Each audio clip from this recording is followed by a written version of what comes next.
Alright, ladies and gentlemen, I'm here on the Fgcu, and I'm here to recap my third final ASUN tournament game from the night.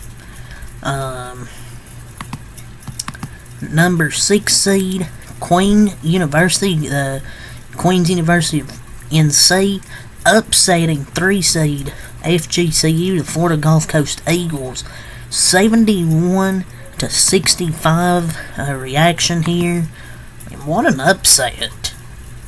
I mean, both these teams, I think, had the same record heading into this one, but still kind of shocking. I don't even think this Queens of NC team is even eligible for the tournament, if I'm not mistaken. It's kind of disappointing with Florida Gulf Coast. It's 3 straight years going out to the same team who isn't. They're not even tournament eligible. Like, some things never change with Fgcu. Like, I think they scored 3 points in the last 4 minutes. Man, it's comical. Like, they're a good regular season team. Like, they're not a bad team out of the ASUN. I mean, they're a good regular season team, but they just can't win a game. Can't even win at least one ASUN tournament game. Like, they can't even get far to even have themselves get a chance to, try and get maybe to the championship. Like, they haven't won any games under this regime is something, I guess. But, man, I remember Dunk City, Fgcu. Remember 15 seed, and they upsetted Georgetown, and they just ain't really done shit since. Especially under this current regime they have. Like, it was a close game, but they got outscored 38-29 in the second half after being up 36-33. Like, this is probably the overall worst team I've ever seen, from the poor coaching and game plan. Like, I wouldn't think this team would won more than 2 games, let alone play 2 with the amount of. There's just so many unforced errors. They scored 3 points in the last 4 minutes and 0 in the last. Or they scored what? They might have scored 3 points in the last, 2 minutes. They cut it to a 1-point game, and they never scored again. They hit a 3-pointer, I believe, with 1:50 left. It was a 1-point game. They never scored again. And it was a great back-and-forth game. Probably the best game of the night from these 3 I've recapped. First one was a blowout. Second one was a nice comeback from Jacksonville to win. And this one was a great back-and-forth battle all the way throughout, from start to finish. But ultimately, Queens NC got the upset. And Fgcu cut it to a 1-point game. But, man, I haven't seen a team piss away a game like this in a long time. And what's their coach name? Pat Chambers? They drew up a terrible play out of a timeout.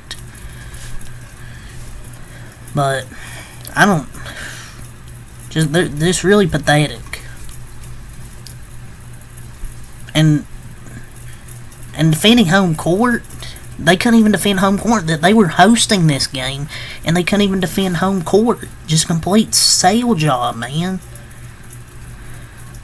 3 years in a row, Queens knocks them out of the first round. You probably would have been I know this wouldn't be any better, but if you would have at least said it maybe a better play and you lost then, okay, fine. But Pat Chambers, man, they might have to. If I'm Fgcu, you might fire him, to be honest. He went from Penn State to a fucking no-name school. Or I wouldn't say Fgcu's a no-name, because they got that upset when they were Dunk City. But Pat Chambers is just terrible. I don't know why Queens NC isn't eligible for the tournament. I believe it's that transition from D2 to D1. I'm pretty sure that's what that is. Let's get to the stats here. Kayshawn Kelman, 16 points, 13 rebounds for Kayshawn Kelman. Xavier McLean had 18 points. Kelman had that nice poster. Javon Muniz, 12 points. Daly and Johnson, 10 points. Daryl Williams, 3 points. Gouliet, 2 points. Jack Reddick, 3 assists, 2 rebounds. Rory Stewart, 0 points. 4 players in double figures for the Eagles. For Queens NC, Leo Colimerio, 21 points, 6 assists. Malcolm Wilson, 4 points, 8 rebounds. Chris Ashby, 12 points. Caleb Matthews, 14 points. Bryce Cash, 6.7 rebounds. Jackson Pollard, 5 points. Nasir Mann, 5 points. Yov Berman, 4 points. But just a nice upset for this team. Like, Queens is only in their 3rd Division 1 season. It's their 3rd Division 1 season. Okay. So they're ineligible for the NCAA tournament, but their head coach, Grant Leonard's done a really good job. You know, has them at a 19-13 record in the ASUN finals. I mean, I hate this rule so much because of the transition. I believe you have to wait, 4 years? I think it's kind of stupid. Even if, say, they made the finals and they're playing whoever's in it, even if they win, it doesn't matter because they're ineligible and the team that lost would get in. I think NCAA is just a broken rule. Or, excuse me, I think they changed it a few months ago. I think the transition is down to 3 years.